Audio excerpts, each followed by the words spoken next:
and my life is still trying to get up that great big hill of hope for a destination. I realized quickly when I knew I should that the world was made up of this brotherhood of man, for whatever that means. And I try, oh my God, do I try? I try all the time in this institution. And I pray, oh my God, do I pray? I pray every single day for revolution into a closer times when I'm lying in bed just to get it all out what's in my head. And I am feeling a little peculiar into a wake in the morning, and I step outside and I take a deep breath and I get real high and I scream from the top of my lungs, what's going on? And I say, hey, yeah, yeah, hey, yeah, yeah. I said, hey, oh, what's going on? And I said, hey, yeah, yeah, hey, yeah, yeah. I said, hey, oh, what's going on? And I said,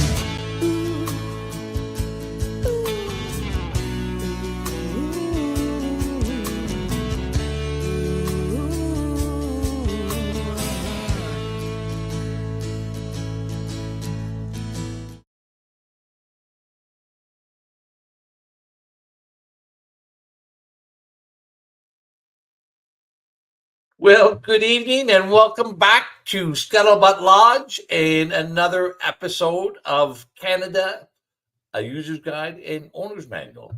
And tonight we're going to be lifting up the covers a little bit, lifting up the political covers and taking a look and see how this political sausage is made in our country. And tonight I have Derek Fildebrandt joining me. Derek is a former MLA, a Wild Rose MLA in Alberta. He spent just about as much time in the penalty box in Alberta politics as I did here in Ontario. And after getting squeezed out of the sausage factory with Jason Kenney, he got into the publication business and now is the owner of one of Canada's premier online independent media sources, the Western Standard. And it has been quite a week for political sausage making around the world and here at home.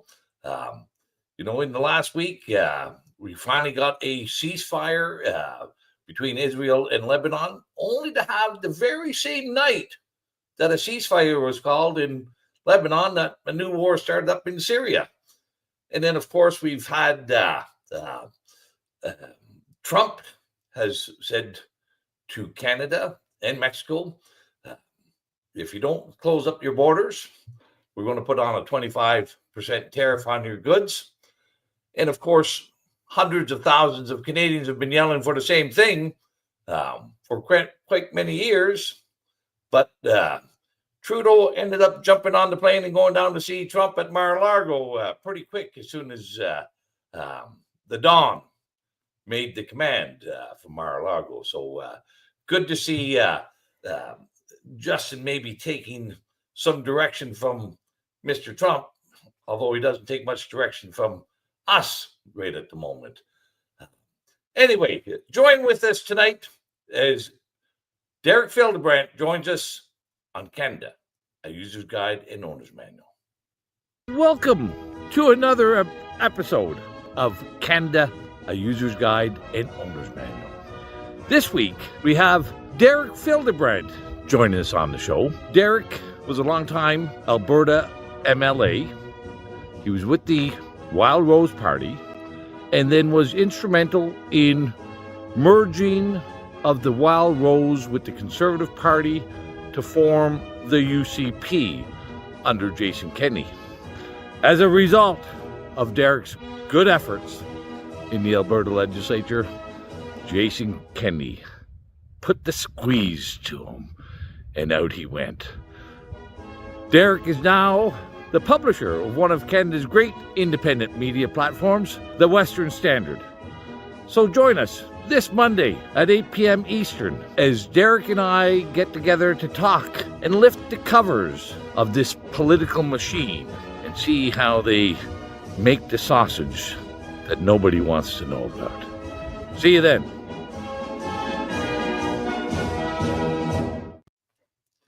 Well, once again, thanks for being here. Now, I've also joined with us tonight is our wonderful co-host and housekeeping and jack of all trades, Lee Stewie is joining with us tonight as well. Hey, Randy, how's it going? Welcome to episode 7, everyone. Yeah, just in case you guys are first tuning in for your first show today, I'm just going to let you guys know how this is going to work. The last portion of the stream is going to be Randy and Derek answering your questions that were submitted to his website. But if you didn't get a chance to do that prior to the stream, you can send in a super chat on YouTube, and we will get to those at the end of the stream. If you're watching this on the replay, or if you're using another platform other than YouTube and want to donate, you can do so also at Randy's website, No More Lockdowns /donate. And then there's also a Twitter space at 9:30. And that's going to be on the No More Lockdowns Twitter account, or X as some people call it, at 9:30 following this show. So yeah, tune into that to get involved some more and engage in some conversation. Well, thank you, Lee. And of course, hit the like and share and subscribe and get a few more people. It's great to see so many people joining with us on tonight's show. Jimmy the Greek from Niagara is on, and Crooked Lake Wilderness Lodge, and many great individuals joining us tonight. So let's, as I bring in Mr. Derek Fildebrandt, let me just say a few things here.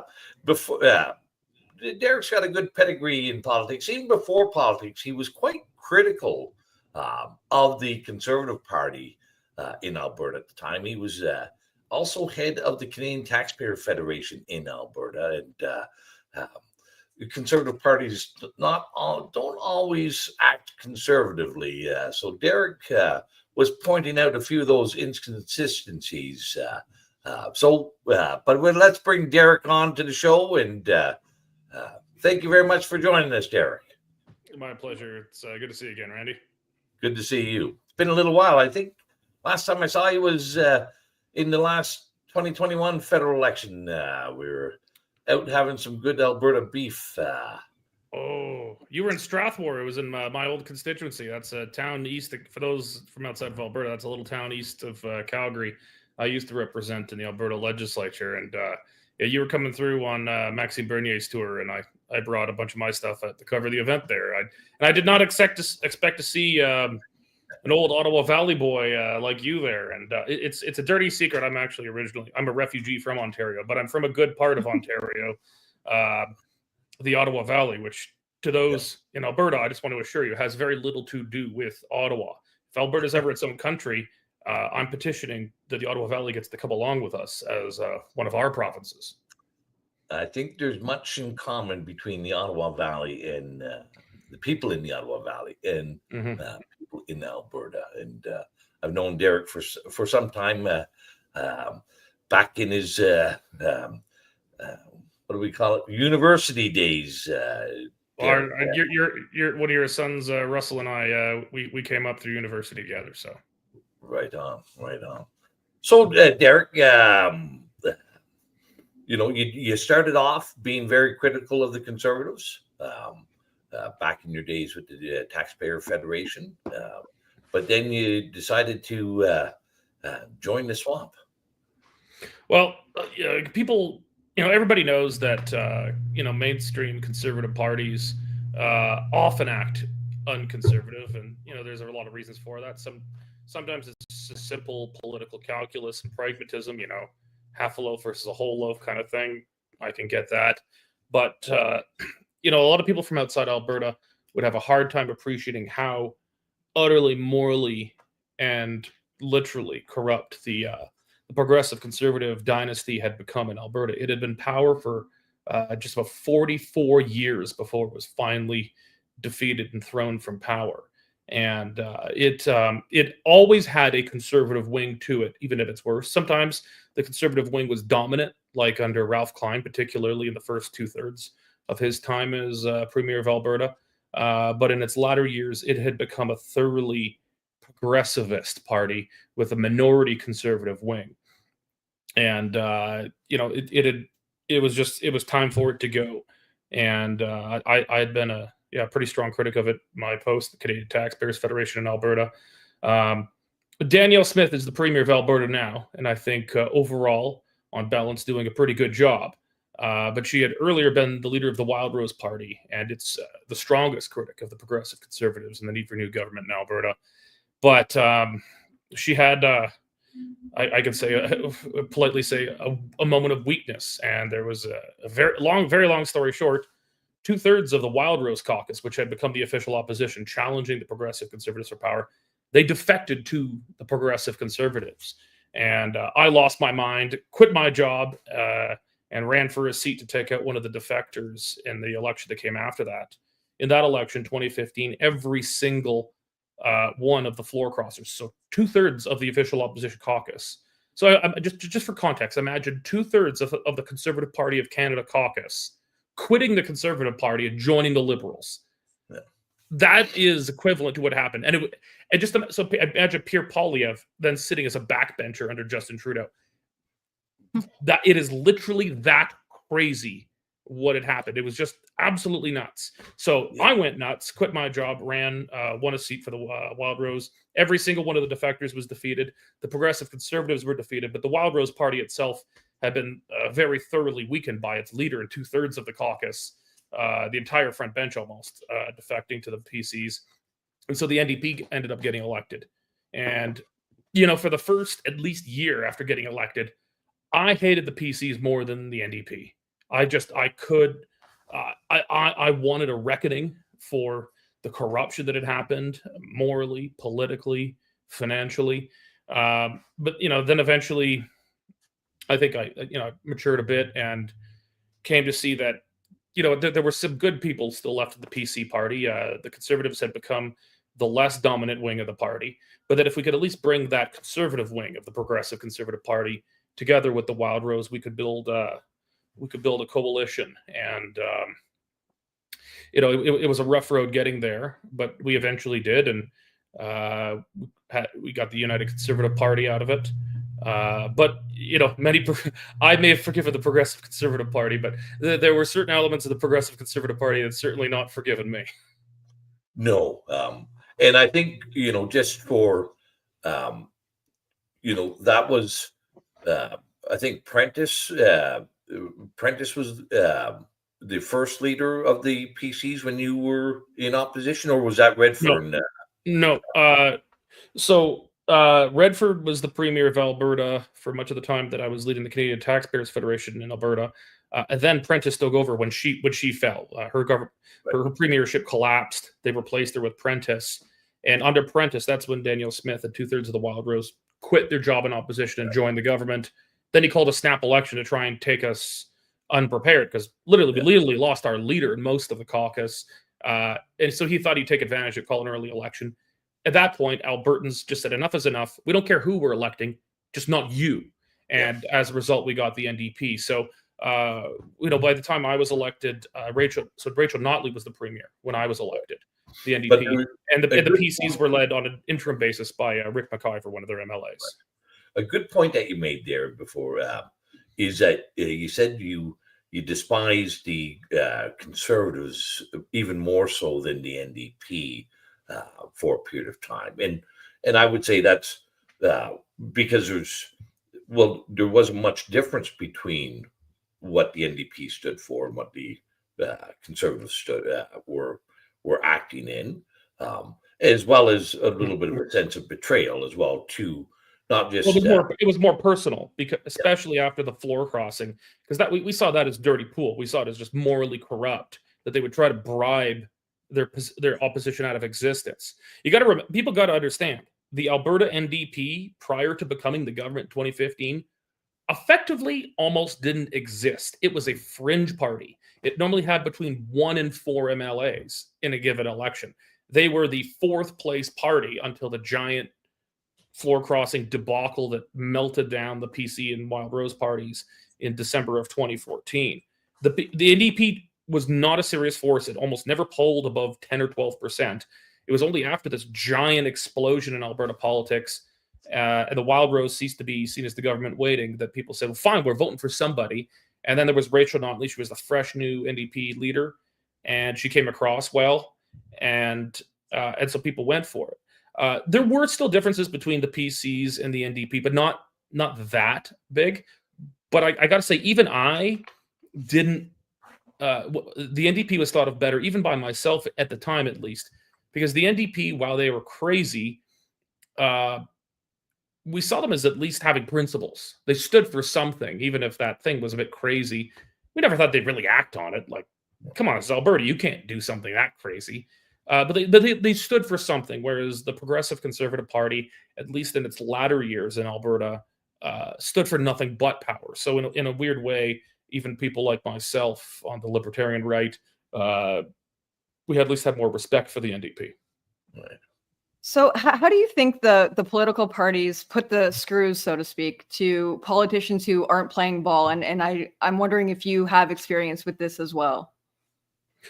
Well, so in my experience, and I probably, obviously I'm not objective about it. I'm not a disinterested third party. I lived through it. But, there was a lot of, to make the unification of the Wild Rose and PC parties happen, we had to have I won't get into too many details. I can only say so much of how the sausage was made. Also, just talk about how the sausage is made. That's paraphrasing something German Chancellor Otto von Bismarck said in the roughly 1870s, 1880s. He said, laws are like sausages. It's best not to see how they're really made. And so we've had to paraphrase that over time and adapted it to mean, politics is like sausages. It's nasty. And you want to keep that behind the scenes because it's just so damn dirty. We don't really want to see it. So, getting the Wild Rose PC parties together, we had a civil war effectively within the Wild Rose parties. I can't get too far into that. Many of the people are still around. But yes, some guy in Germany, 1880, yes. Otto von Bismarck. Then Jason Kenney had to wage a similar civil war on the PC side to become the leader of that party, brought it together. Jason Kenney and I had acted as very close allies throughout the process because we both believed in the eventual outcome of a united Conservative Party in Alberta. But I had made some enemies along the way, and they threw everything they had at me. It was bruising, but not debilitating. But then at the end of the day, it got coupled with a redistricting of the different constituency boundaries in Alberta. And the NDP chopped my riding up into 5 different pieces. And none of the math made sense for that. But the politics did for them because they were able to put Strathmore, the area I represented, together with a place called Chestermere, also east of Calgary, putting 2 different UCP MLAs against each other. And I sat down with Jason Kenney in his office, and he said, all right, well, we want you on the team and whatnot, but here's the deal. So the other MLA was mixed with, she was a woman and a person of color. And in the UCP caucus at that time, those were not very common things. It was mostly white guys. Now, I was the youngest, by far, white guy of them all, but it was mostly white guys. And she was both a visible minority and a woman. She checked 2 boxes, and there was only 2 minorities and 2 women, and she was 2 of both of those. Right. So he said, okay, you got to move you and your family all the way down to Medicine Hat and run down there. You're not allowed to run in the nomination in your new combined constituency. And I said, well, what gives? You made this big thing about grassroots guarantee. Let the people decide all in the nominations. And he said, I don't remember his exact words. He said, how would it look if a white, blonde, bearded redneck defeated one of our only women and people of color? And Yeah.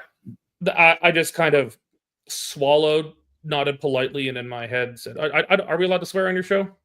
Probably not. Yeah, if necessary, but I not said, necessarily.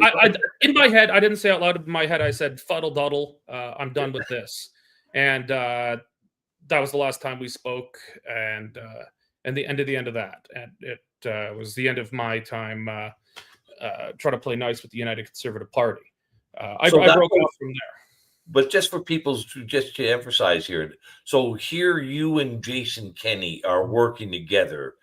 You both see the merger of Wild Rose and the Progressive Conservative into a more conservative party is advantageous and necessary. So you're working together to do that, Mhm. but and you achieve that, which is no small. Mhm. That's not a small thing to accomplish. To get different political teams to decide to work together, it doesn't happen frequently. No. And then you don't have enough check boxes compared to the other, and you're essentially shown the door. Well, I'll add some context to be fair. Internal political enemies. Like, I forget it was. I think it was. I'm paraphrasing Winston Churchill here, but he says, your opponents are in front of you. Your enemies are on the same side of the house as you. As you know, Randy. I mean, your most dangerous opponents are the people on your own team who have one reason or another to be upset with you. They might have a different ideological disposition. They might just not like your personality. They might be jealous of a position or covet something. There's any number of reasons. So, I had certainly built enough political enemies on my side. And so internal party enemies had come for me and thrown some dirt. So I had been sitting temporarily as an independent at the time. But Jason Kenney was very clear. I was going to be coming back there. And everything was good. Actually, days earlier, before he had formally became leader of the United Conservative Party, he called the MLA who I got this conflict with for the nomination there. He called her a ditz and a moron to me privately. But then just later, we're sitting down. He's like, "I got to protect this ditzy moron because we need to show a little DEI, essentially." Right. And so that's what did it in. Now that conflict probably wouldn't have happened if they hadn't have merged our constituencies, and that was from the NDP side. But the NDP was very smart in their politics there to put different conservatives in opposition to one another. But I think it's really important for people to understand what you said, that where the knives are, where the enemies are They're always internal. They're always internal. That was always my experience in politics. You could be engaged in vigorous discussion and disagreement with the opposing parties, but who was going to knife you was your own colleagues, and they did it to me plenty times. They also did it to many other people within.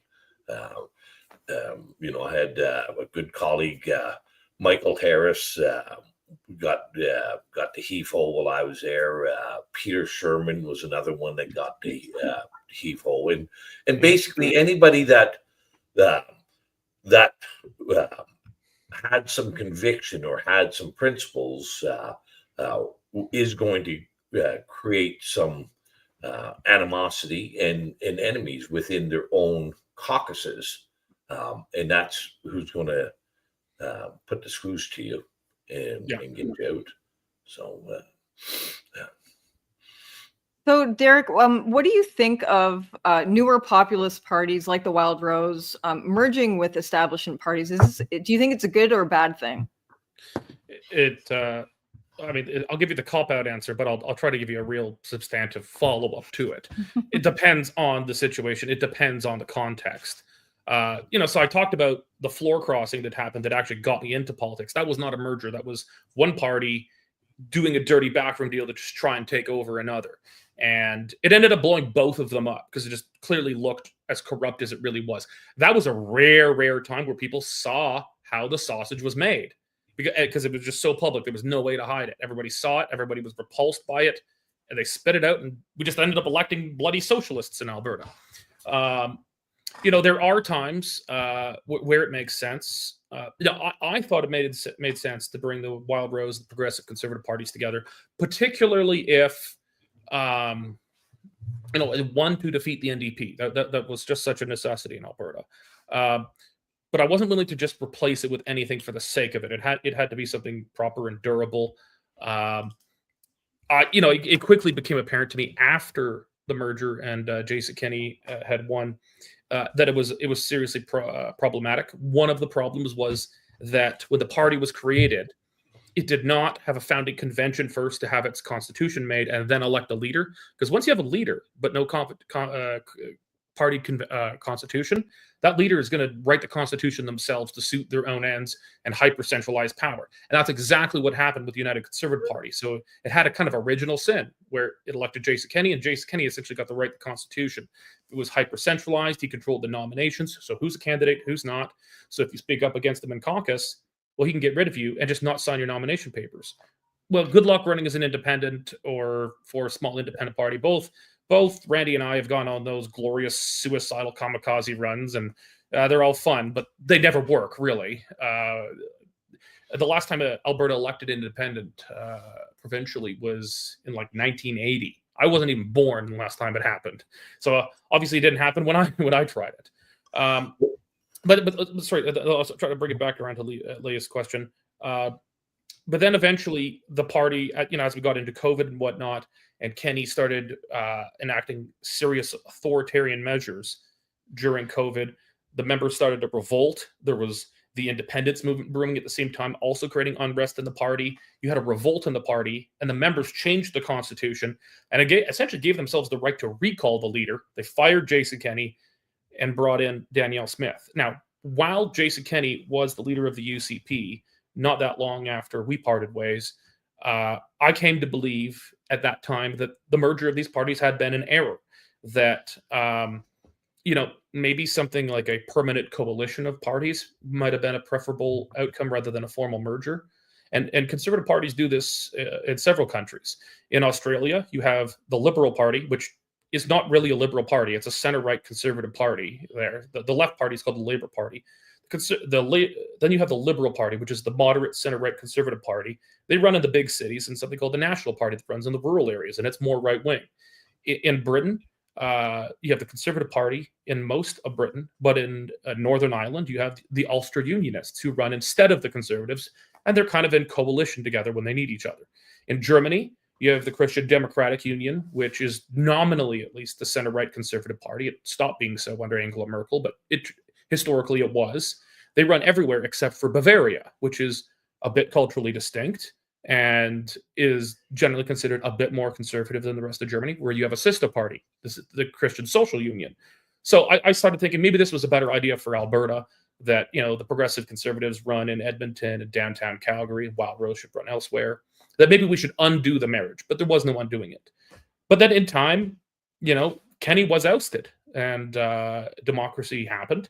Danielle Smith came to the leadership of the party, and it's actually been pretty good and united since. She just won 91.5% of her leadership at a review just a few weeks ago.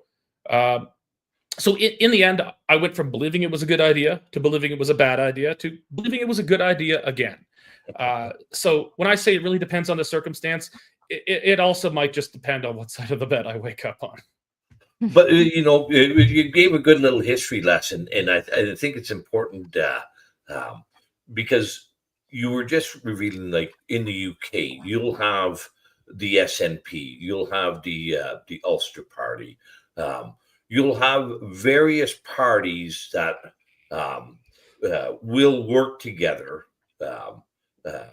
on the right side of the spectrum, and also on the left. We don't have any understanding of that. I don't think we haven't seen any examples of that functioning in our history, which there have been small, isolated examples, and mostly at the provincial level. I mean, I'm going really far back into history here, and I don't want to get it wrong, but broadly speaking, when social credit was a rising anti-establishment populist party, and it had some kooky ideas at the time, but it ended just kind of becoming a precursor to reform eventually. But in Alberta, the liberal and conservative establishment parties cooperated, at least changed the electoral system with preferential voting, thinking, well, our first places will vote for us, and then second places for the Liberals, and the Liberals second places for us, etc. That didn't end up working. There's been non-aggression pacts in elections before. Technically, BC literally just had one where the BC United literally just stood down. That was kind of a non-aggression pact. But we don't have, you're right. We don't have a lot of examples of this. I mean, it's not likely to happen for a few reasons. Is you have to have, both parties have to have something they can give the other. So hypothetically, the Conservative Party has nothing to gain by having a non-aggression pact. Hypothetically, with say the PPC, because the PPC has no seats. But I think it actually would be a good idea. Not that I have any expectation of it happening, but Quebec conservatism is so fundamentally different than Anglo conservatism. I think the Conservative Party should actually not run candidates in Quebec. They should have a separate Quebec Conservative Party that just runs on its own, just as they do in Germany with the CDU and CSU, in Bavaria, and then rest of Germany, and let those Quebec Conservatives do their own thing, have their own language policies, and do all their Quebec stuff. And they could coalition with the Conservatives if they're needed to form a government. But in the meantime, both parties could have policies that better fit their own constituents, rather than these giant brokerage parties in Canada that try to represent everyone and end up poorly representing everyone. Right. But there was a couple other points that I just wanted to pick up on. You mentioned about independent. In the last general election here in Ontario, we did have an independent member get elected, Bobby Ann Brady. Sorry, are you talking provincial or federal? Provincial. Okay. So Ontario actually has done it a bit more than Alberta. Alberta just doesn't do it at all anymore. Yeah. It's still rare, but I also think an interesting point that you raised up to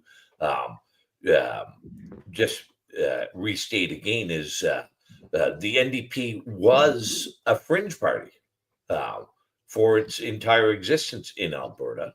And then lo and behold, it went from one or two seats to majority government. And another really good example of how politics can be dynamic, and we never think of politics as being dynamic as a general statement, but what happened in BC just recently, and was was it the BC Liberals that just stepped down and folded to allow the BC Conservatives? Effectively. The BC Liberals rebranded to become BC United. Right. And the Liberal name was angering, again, kind of like similar-ish to Australia. The Liberal Party was not the Liberal Party as we think of it. It was just in BC, there's always the left, so the NDP, and before that, the CCF. And then there's the anybody but the Socialist Party, which is anybody who's just not a socialist. And that's been the Conservative Party in the past. That's been the Social Credit Party. And then from the late 90s, early 2000s on, it was the BC Liberal Party. And actually, under the first two terms of Gordon Campbell, was actually a fairly conservative, robust government. It was kind of an ally alongside Ralph Klein and Mike Harris. But then it had drifted steadily left, and it had stood for nothing. But the name BC United was angering the conservative side of that. That it was a poor rebranding exercise. They fell off in the polls, and then I guess a guy who was kicked out of his party, similar to you and I, had a bit more luck in picking up the baton. John Rustad, like you and I, was kicked out for speaking out, not following progressivist dogma around global warming. He was kicked out over that, and for being just a general pain in the butt, I guess. And he took over the Mormon Conservative Party, which was beyond even a fringe party. It was a name and a couple of guys at the time, really, and built it up, and it made it stand for something different. And like when I tried to break out against Jason Kenney, the Freedom Conservative Party, which became again eventually the Wild Rose Independence Party, we were offering something different, but people were already set on change, and they had already picked the United Conservative Party for change. There was no changing that. And similarly, it was I think you were kicked out under which leader? Under Ford. Under Ford. So yeah, and was Ford already premier? I think he was. Yeah. Yeah. And so, I mean, there are more difficult circumstances under which to do that. But Rustat was very successful and able to, because the BC Liberal United Party was so bad, people saw it in a way that in Alberta, eventually people did turn on Jason Kenney. I was just a little ahead of the curve. People in Ontario haven't yet, I guess, turned on Doug Ford. He's pretty good at reading the polls, I guess. But in BC, they were able to create something dynamic and become the main opposition party and come within a hair of winning. Yeah. No, I would say, you and I were probably both ahead of the curve on that. Well, you're still ahead of the curve. They haven't dealt with Doug Ford yet, so you're still ahead of the curve. They eventually caught up to me in Alberta. They haven't caught up to you in Ontario. I think, Doug Ford had quite the lashing during COVID. He didn't handle that too well. A lot of people were upset with him during that, but he's kind of like, regained some sort of some support by eliminating bike lanes in Toronto. So yeah, there's actually a point on this. I know it's not really a part of our discussion, but I think it's really, I've explained this to a lot of Alberta audiences, but I think it'd be interested for your audience, which I'm guessing probably a bit more Ontario, being Ontarians. A lot of, Jason Kenney said at one point when his leadership was under siege, he was a few degrees less extreme than Doug Ford and on COVID lockdowns and mandates. And he said something to the effect, I'm paraphrasing, I don't know why you guys are coming at me. I haven't been as hard on lockdowns and stuff as Doug Ford, and Doug Ford's not in any trouble. And I thought long and hard about this, and I've done a lot of writing about it. And I said, that's because you're not. I thought if Jason Kenney had been the Premier of Ontario, he'd still be the Premier of Ontario. Yeah. And this goes back, we're going to get a bit meta. This goes back to the very different kinds of founding conservatism in both provinces. Both provinces have long conservative traditions, but they're fundamentally different. Ontario, the license plate at least used to be "Loyal She Remains," because Ontario was founded by United Province Upper Canadian loyalists, people who fled the American Revolution and its kind of republican virtues that we now associate with conservatism. Because the fundamental values of Ontario conservatism are written in the Canadian Constitution: peace, order, and good government. Ontario conservatism, and I think your deviation to this, Randy, you probably belong a bit more with our kind of conservatism. But Ontario conservatism, I think, fundamentally prizes stability, continuity, tradition, those kinds of things. Burkean conservatism. Yep. Alberta conservatism, remember, we were not founded by United Empire loyalists fleeing the American Revolution. We were, in large measure, settled by Americans from Montana, some of the craziest kinds of Americans. We were settled by Germans, Ukrainians, Scots, people with a significantly less attachment to the British Empire and old Tory conservatism. So while Ontario conservatism is peace, order, and good government, Alberta conservatism is more revolutionary in its nature. It's life, liberty, and pursuit of happiness. We're much less deferential to institutions and tradition and things like that. So there's a reason that Alberta conservatives' favorite pastime is knifing our own leaders. We get angry and we throw them overboard real fast. We create new political parties all the time. We created Social Credit. We created the Reform Party. We created Wild Rose. Even actually, a lot of the socialist parties, like the genesis of the NDP, the CCF, came from Alberta and Saskatchewan. Ontario doesn't invent new political parties. Ontario conservatism doesn't throw off its leaders. And I think it's just because while we both can have very good conservative traditions, they have very different founding myths and underlying values that we just don't think about on the surface very often. No, I would agree with you on Derek. That's the cultural aspects and heritage are different. The last time Ontario had some sort of radical new party become government, or even to gain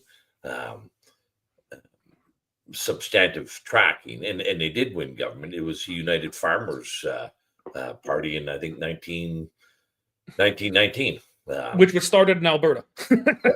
Well, no, actually, at least on the West. I should not necessarily Alberta, but started in the West. The United Farmers Party. No, actually, I slightly disagree. The NDP held power from 1990 to 1995, and that was an experiment in a new party. But it's now become a part of the trilogy of the old parties. I think it's hilarious that the NDP, which federally is the second oldest political party in Canada, calls itself the New Democratic Party when it's the second oldest political party in Canada at this point. So yeah, but you're overall right. Ontario does not like to experiment with new insurgent or populist and anti-establishment movements. Yeah, so far it doesn't seem like Canada could get a Trump-like figure on the ballot here in Canada. And do you think your experience with closed primaries reflects that? That's one of my favorite topics, primaries. Everybody's got their magic bullet for democratic reform in Canada. There is no magic bullet. But if the closest thing we can get to one, I think, would be a radical reform of the party nomination system. The American system has got its goods, it's got its bads, but I think its strongest point that we could easily emulate, relatively easily, would be how they nominate candidates. In Canada, most people wouldn't understand this. Political parties are actually private corporations. They're generally registered as not-for-profit corporations, and they're private clubs. And the public have effectively almost no right to have any say in how they're run. The most you can do is, if you're a member of a party, you could sue your own party as if you're a shareholder of a corporation. So you can sue a corporation for not following its own bylaws. You could kind of do that. But the party writes its own bylaws and gives itself any powers it wants. Whereas in the United States, political parties are a completely different conception. They're not private corporations. They're public institutions. And I think in this case, that's probably appropriate. And by allowing everyone to vote, in the States, if you say you're in Texas, you register as a Republican or you register as a Democrat. And if you're a Republican, you get to vote for who the Republican is. Democrat, you get to vote for who the Democrat is. And the party brass, they can have some influence. They can throw money behind the candidate they like. They can line up endorsements and good political consultants to help the people they like, but they can't ban the person they don't like. So in the Republicans, you had a guy like Ron Paul, who voted against all the wars. He voted against the Patriot Act. He voted against everything that came to define the neoconservative Bush era. And the Republican establishment hated him, but they couldn't kick him out. They couldn't. They had the right to kick him out of the Republican caucus, but there just wouldn't have been a point because he kept on winning the Republican primary and kept on coming back. On the left, you can get an AOC, who's a pretty hardline socialist and embarrasses the kind of corporatist Democratic establishment, or Bernie Sanders. And the biggest example was Donald Trump. The Republican establishment was terrified of this guy. They did not want him to run. They'd lined up money against him and consultants and endorsements against him, but they couldn't ban him from running. And in the end, he won. And I think, and as a result, America has to only have two parties but they have way more diversity within their polity and within their legislatures than we have. Here, if you're an angry conservative, you have to go create a reform party. You have to create a Wild Rose party or a People's Party. That's your only choice. Is either hold your nose and vote for someone you don't like, or go start a new party and split the vote, so-called. Or on the left, you got to go have an NDP or a Green Party or a Bloc or something like that. Whereas in the States, you don't need to go and so-called split the vote. It's just not necessary at all. You're angry and you're on the right, go run it as a Republican. You can do it. And the same thing on the left. And I think I think that would be one of the best things we could have. It would make our politics much more democratic. And we'd actually have, even if we ended up having only two parties like the States, we'd actually have way more diversity of opinions and ideology and politics within our legislatures than we currently do under the strict party system. That, Derek, is been one of my long-term goals is to create an open primary system here. And I know many people are talking about constitutional reform and reform on the charters and, and all kinds of different things that people see as what ails our system. But I think the open primaries is probably the greatest thing, and I would also say a necessary step, if we're ever to get any actual electoral reform in our country. We can go through the host. Kenny did kick out a bunch of the fellas in his caucus as well during COVID. People like Drew Barnes and Number. Every party, no party will permit dissenting views, and they're safeguarded and they're protected in this fashion because they remove you from the caucus.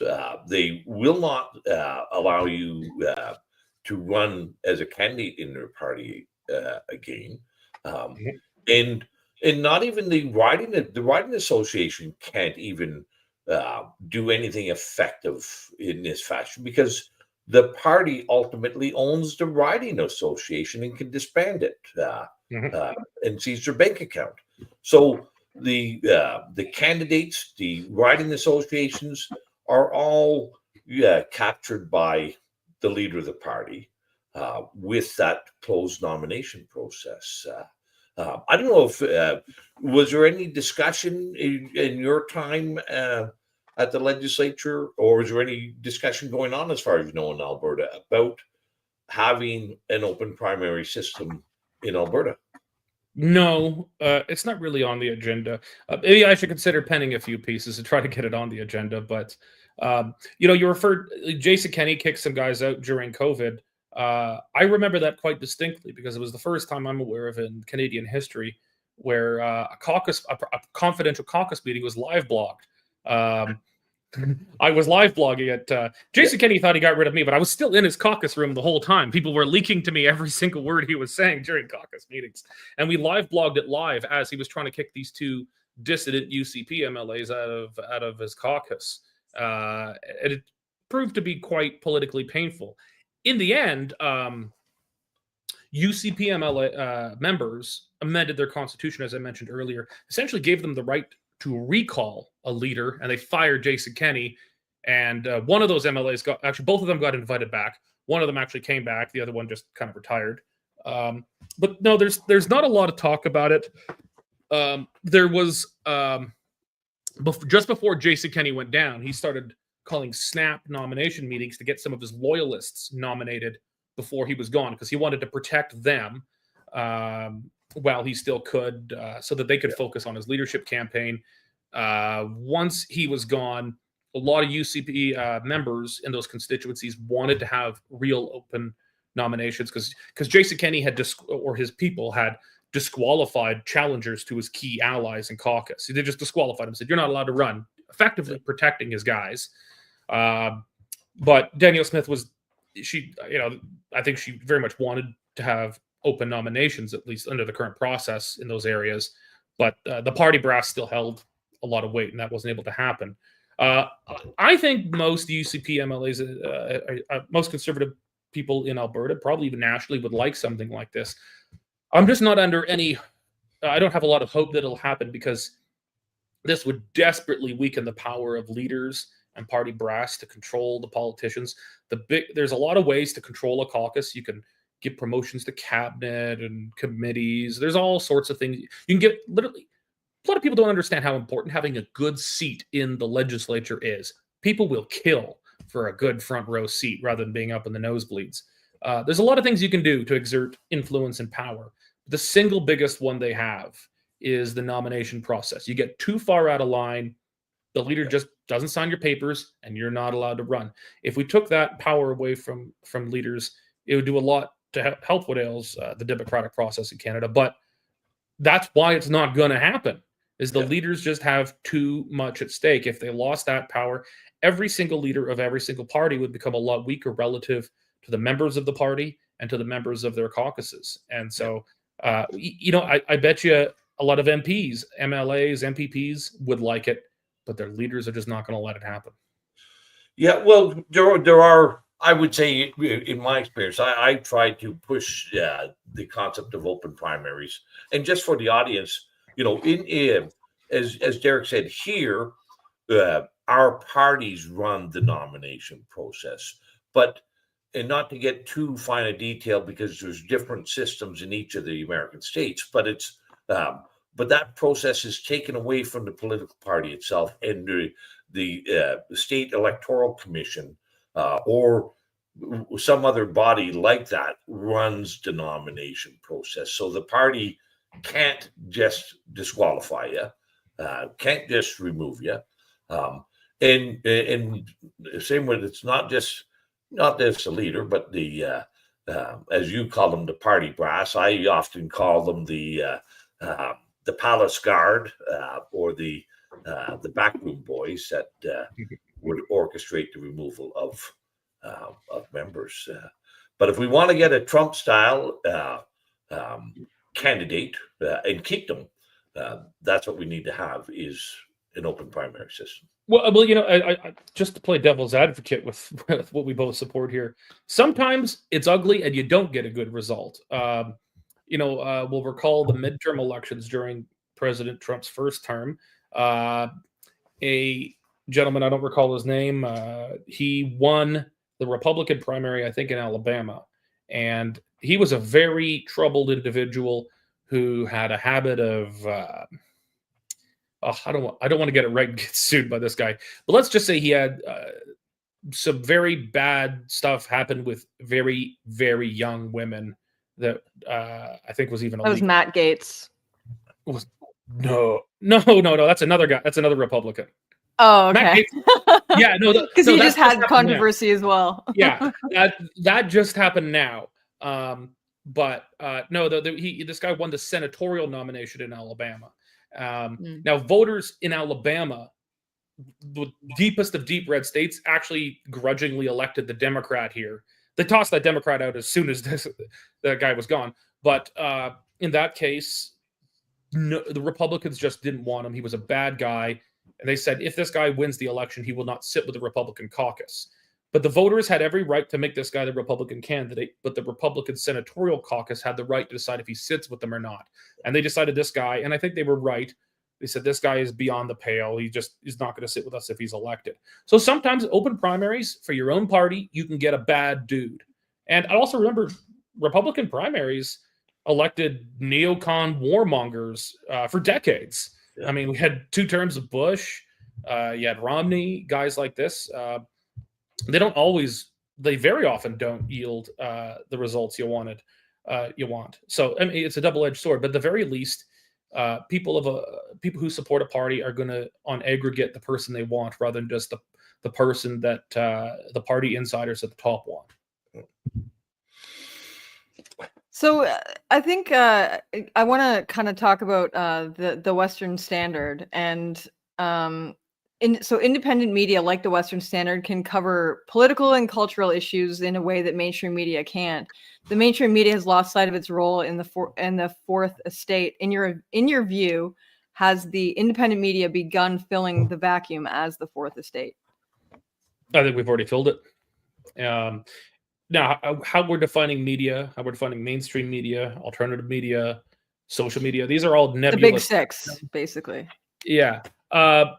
I'd say a combination of, Elon Musk's acquisition of Twitter, transforming it into X. I used to not call it X. I thought that was silly until it dawned on me that, no, this is not just new ownership and it's a bit more free speechy. It's fundamentally different and awesome.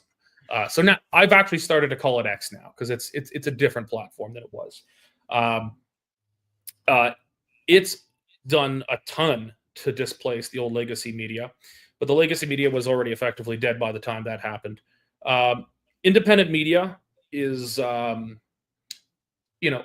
almost have to stop saying the word mainstream media now, because we kind of are the mainstream. We're more decentralized. There's more of us than just a few big players like Post Media, CBC, Globe Media, crap like that. But it started to really come of age.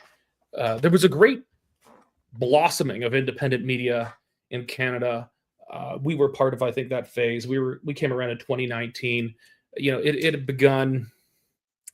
I guess Rebel News was kind of the granddaddy of it, and on the right you had Canada Land on the left. But that blossoming of new independent media has since stopped because we have something called the Online News Act. And without getting too deep into it, it's the single piece of legislation passed by the Trudeau government I hate the most. A long story short, it just tried to confiscate money from Facebook and Google and give it to legacy media players on extremely dubious grounds. And Facebook or its parent company Meta said, if you pass this bill, we're just going to ban all the news from Facebook in Canada, Facebook and Instagram in Canada. And I even went before Parliament and pleaded and said, I know you're not going to kill the bill from something I say, but at least I don't want your help. Let me opt out of the bill because I don't want your help, because I actually believe in their threats and I don't want their threats to come true. I don't need your help. And the Senate amended the bill. Even Liberal senators did, but they went back to the House of Commons and they realized that allowing media to not be subjected to this kind of government regulation would make us a scab, as if we were breaking a picket line of publisher solidarity. And so they kept it in, and this kicked all the media in Canada off of Facebook. And that devastated the ability of new media to get its voice heard and get established in an economical way. And so we've seen a very significant reduction in the growth of new media outlets. We were increasing our revenue 300% year over year. 300%. We were growing like mad until the Online News Act. And they essentially, we've had to tread water since. Now we've since had to diversify our revenue models and find other ways to resume growth, and we are. But we're not growing at 300% the way we were year over year before the Online News Act. So that's one of the very first things I'm expecting a new Conservative government in Ottawa to do, is to repeal the Online News Act, get rid of the government subsidies, obviously get rid of the CBC, but getting rid of the massive government regulation that's overtaken the Canadian media in Canada, that's turned us from free and independent journalists into newspaper versions of dairy farmers. Well, listen, I'm really glad you brought that up. Like, there's not been much talk about the Online News Act, and I think that's been, was it 2 years ago now? That was passed, and I believe, correct me if I'm wrong, but the only big player in the social media apps that has rejected has been Facebook and Instagram. They're the ones that are not allowing any news, Canadian news items to be on their platforms. Well, actually, I'll just explain. It only applied, they wrote it in a way that it only applied to Facebook and to Google. There just wasn't enough money with Twitter at the time. Also, the left didn't, the Liberal government didn't want to regulate Twitter very much because Twitter was run by leftists at the time. Right. Now, I bet you if they're writing the Online News Act today, they'd probably try to put X in there, knowing that Elon Musk would reject their demands and it would just essentially end X for News in Canada, which would be good for the Liberals. But yeah, the way the act was written, it only applied to Google and to Meta, and Meta owns both Facebook and Instagram. Okay. Google complied a little bit, but in the end, there's actually almost no more net new money because Google and Facebook canceled their existing financial agreements with media. So there's actually almost no new net money. There's just a hell of a lot less traffic because media can't use Facebook. Yeah, and I've not seen any. There's been no public indication from outfits like Meta to lobbying to have that Online News Act amended or repealed. Oh no, they've said they want it repealed, and if the government repeals it, they'll put the news back on Facebook and Instagram in Canada. And it looks like Pierre Poilievre and his party have committed to repealing it, and so I mean, TikTok, whenever Jagmeet Singh gets his pension, we can have an election. When we have an election, we get rid of the Online News Act. But more to what Lee's question there, do you think the and I like the term legacy media better than mainstream media. I think it is past. I think it's in the past. So we shouldn't be referring to it as mainstream these days, but as something that once was.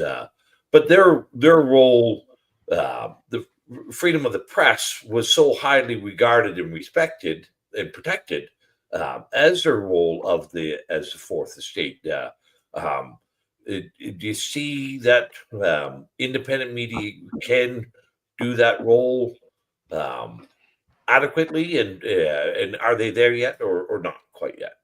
Look, I think the days where people broadly respected the media of any kind is over. I think the journalists I've got working for me at the Standard do great work, but do I think that 80% of the people in Western Canada are going to love our people and trust everything they say? No, I have no expectation of that. The future is in more niche, subdivided media, and that's good and it's bad. It means we're going to have media that's more responsive to people and to the market and what people want, and they can find something that suits their taste. The negative side is that, and this is both good and bad in and of itself, is that we're so siloed that we're not even sharing a similar common set of facts anymore. You can have, if you watched the CBC during the Freedom Convoy, you'd believe that a bunch of fascistic terrorists had stormed Parliament Hill and were about to execute the Prime Minister, and we needed to declare the War Measures Act. If you read the Western Standard, you read Rebel News, True North, things like that, you'd believe that there were some people angry about COVID restrictions and lockdowns and mandates, and they drove to Ottawa, and they were honking a lot, set up some bouncy castles and pools, and it was a serious situation, but hardly worth declaring a national emergency over. And so people lived in totally different worlds. Maybe one was right and the other one was wrong. Maybe they both had a bit of truth. But we're not sharing a common set of facts, and that can make a country very difficult to manage when we don't even agree what time of day it is. So that's maybe the negative side. But the plus side is that you don't have to just listen to one of a very small number of outlets or publications spewing propaganda. Like when the CBC strongly tried to intimate that the Freedom Convoy was, Vladimir Putin was pulling the strings behind it. Patently false, patently defamatory. But it used to be that was the perspective you had to listen to. You had 3 channels, you had 3 newspapers, and that's it. Well, today you're able to find more diverse voices. But as good a job as say there's a lot of different independent media, and there's a spectrum of it. It might just be a podcast on its own. It might be a fairly developed mid-sized company like the Western Standard. We're very professional. We have strong sets. We have codes of ethics and journalism and standards our people are expected to follow on pain of their employment.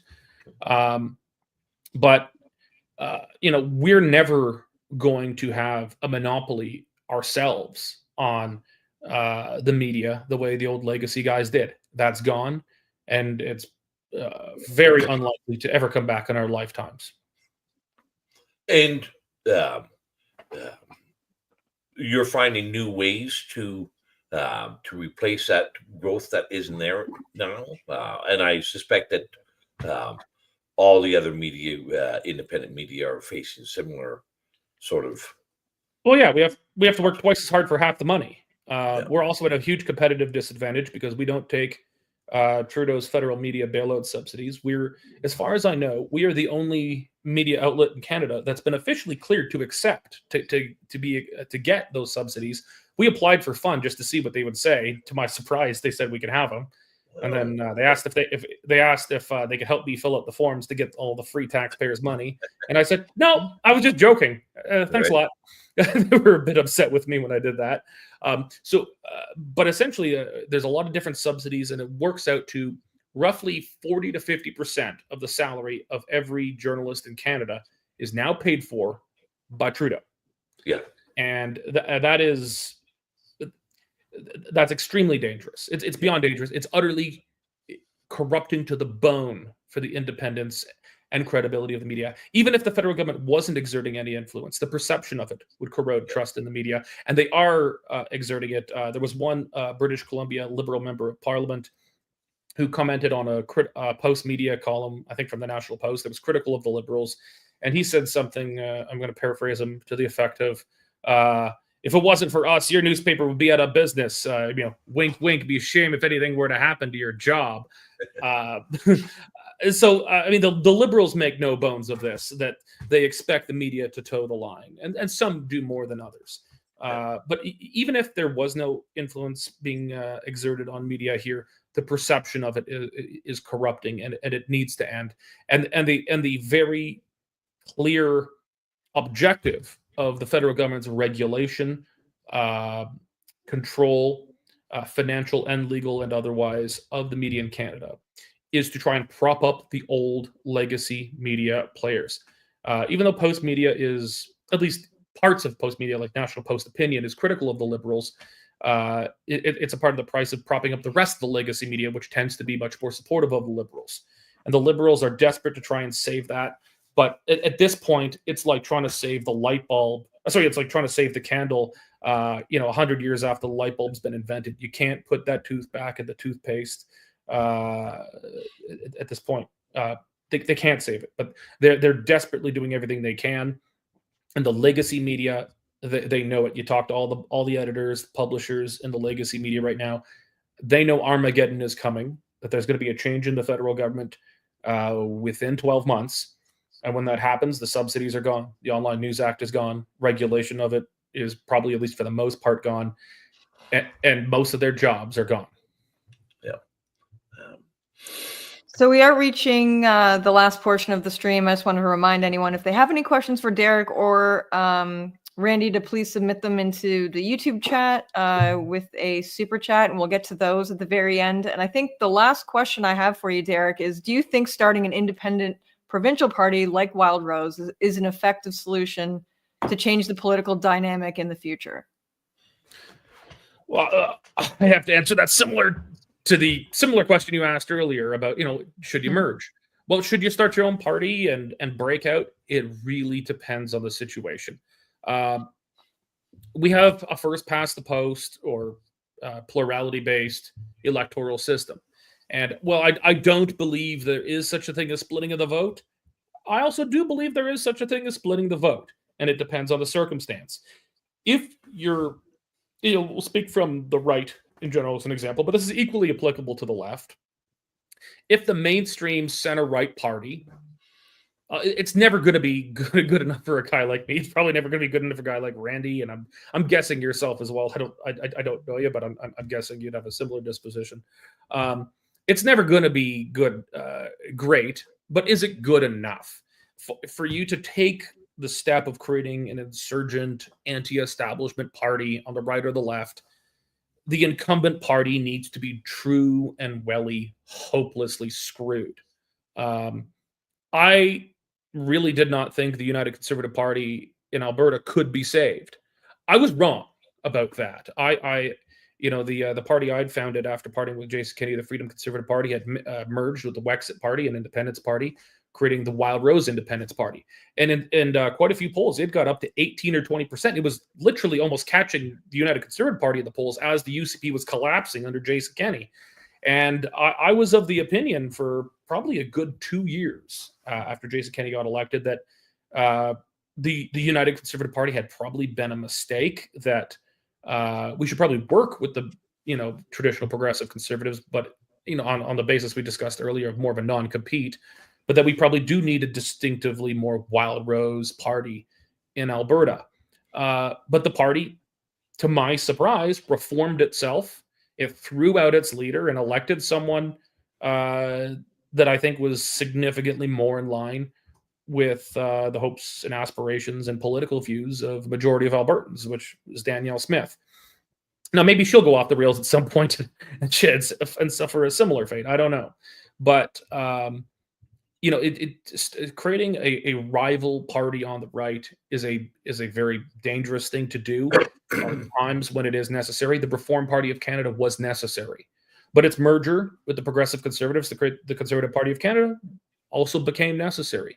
The creation of the Wild Rose Party in Alberta was necessary, but its merger with the Progressive Conservatives to create the United Conservative Party was necessary. It took a few iterations before it got to where I think it needed to go. But, just my advice would be, do not do these things in haste. Don't do them in anger.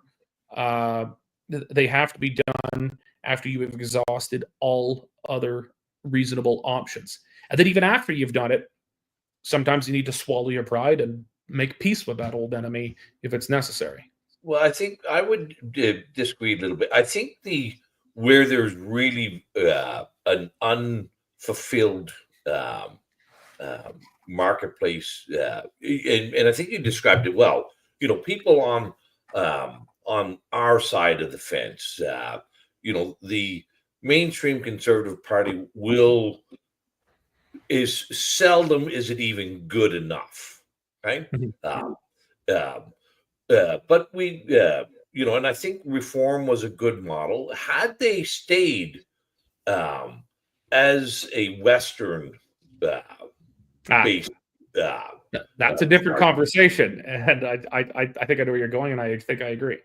Yeah. So not dissimilar to the Bloc Québécois. There is, I think that would be a real healthy political environment for all Canadians if we saw, regional or provincial-based federal parties or regional-based federal parties. I think that is a very workable solution, and I think that can would also breed and cultivate that a similar viewpoint as what we described earlier in the show with the UK in the UK Parliament, and possibly, who knows, maybe some of those parties might embrace the idea of open primaries as well. I actually think you're right. In the case of the Reform Party started as Western, but then they wanted to be national. They wanted to just replace the Conservative Party, the old Progressive Conservative Party under Mulroney and Campbell everywhere. If I was around at that time, I probably would have supported it, but I think I would have been wrong. I think that was a mistake. I think the Reform Party should have stayed as a regional Western party representing Western interests. And in that case, it would have been offering something not just something more conservative than the old Progressive Conservatives, but something completely different entirely. Just the Bloc Québécois is something. The Bloc Québécois is a party on the left, but no one ever talks about merging the Bloc Québécois with the NDP or the Liberals, because it is a fundamentally Quebec party before it's even a leftist party. And so in the case of Reform, if Reform had stated as its primary raison d'etre to be a Western party representing Western interests, then there would have been no point in merging. But once it went national and it decided it wanted to be the government of Canada, and that failed after a few elections, then merger with their old rivals, the Progressive Conservatives, then that became necessary. Well, have you been to any Ottawa airport bathrooms lately? Yeah. Do you know what the joke is? Yes, absolutely. That's what I'm asking. Yes. It's about we're at my home office at my office in downtown Calgary. Half an hour away here. I keep a tampon there that Justin Trudeau gave me that was in the men's room. I was coming back from a conference in Ottawa, in the spring, and I was waiting for a plane, and I went to relieve myself before getting on the plane, and I was doing what I had to do. I looked over, and I just did a double take. I said, "Holy scheisse! That's a tampon." There I am. That's a tampon machine in the men's room. And the Western Standard reporters had reported on this that Justin Trudeau was installing free tampon and maxi pad machines in federally regulated men's rooms in Canada, so airports, military bases, places like this. But I only believed it in theory. I never thought I'd actually see it. So I thought it was hilarious, and I took one as a memento, and I keep it. I keep it on the bookshelf in my office downtown. And one day, I think when sanity returns and we're no longer taxpayers aren't paying for tampons in the men's room, I'm going to donate it to the Glenbow Museum here in Alberta, and we'll put it under glass, and we'll just talk about the insanity of the era with